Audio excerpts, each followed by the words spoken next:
My mom was always good at pretending to be a normal person. She owned a hot dog stand and always had that fake smile on her face. But I knew who she really was. When she came home from work, she'd close all the curtains and make me pray for hours on our hard wooden floor. It was so painful, and my knees would get really sore, but my mom didn't care. She said it was the only way of keeping bad spirits and demons away. As I grew older, I realized my mom was crazy. And at age 14, I finally got up enough courage to tell her I didn't want to pray anymore. I said I was sick of having bruised knees, and I even told her that spirits and ghosts don't actually exist. But I shouldn't have said that, because suddenly my mom looked at me like I was some kind of stranger. She got one of those huge crystals that she kept for protection and held it up to her eye to look at me through it. "This is bad," she said. "You're full of evil energy. We must pray." I'd heard enough. I went to my room and locked the door. My mom could be really scary, but what choice did I have anyway? I was too young to leave home, and nobody would care if I told them my mom believed in ghosts. So I knew I was trapped, but I never expected what happened next. That same night, I was woken up by the sound of someone trying to open my door. I thought it might be an intruder, so I asked, "Mom, is that you?" She replied, "Yes, sweetie, it's me.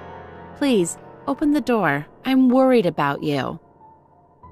I didn't want to let her in, but she was my mom, and that's why I opened the door for her. But then she immediately flew at me, screaming, "You're the devil! Leave my daughter, foul beast!" She was waving a large crucifix around, and I saw that she had sharpened the bottom to a point. Was she trying to stab me? I've never been so scared in my life. But then I picked up my blanket and threw it over my mom, so I had enough time to escape and run outside. Luckily, I ran into a jogger on the street who called the police for me. Shortly after, my mom got arrested. She told them I was possessed, and she was only trying to save my soul by doing an exorcism to chase the devil out of me. Wow, how kind of her. Unfortunately for my mom, the judge saw things differently. He ordered a psychiatric assessment for her, and now she's in a psychiatric ward until she's cured. But I don't think that will ever happen. Just recently, she attacked one of the guards because she thought he was a demon, and now she has to spend most of her time locked up in her room. It's sad because she only gets 1 hour a day to walk outside, and when they do let her out, she's heavily sedated. Recently, I went to see her for the first time. My heart was pounding like crazy, but all she could say was, "Is it you? Is it really you and not the devil?" It was so sad to see her like that. She looked so old, like she'd just been through hell. I couldn't cope. I burst into tears and left. Luckily, my Aunt Becky was waiting for me outside, because after my mom got locked away, my aunt legally adopted me, and it's fair to say that she is the parent I've always dreamed of.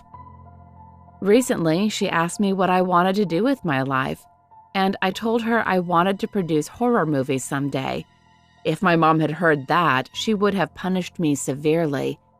But my aunt is different, and that's why she instead bought me a camera so I could start working on my first amateur horror movie. It's a bit like Paranormal Activity, just lower quality.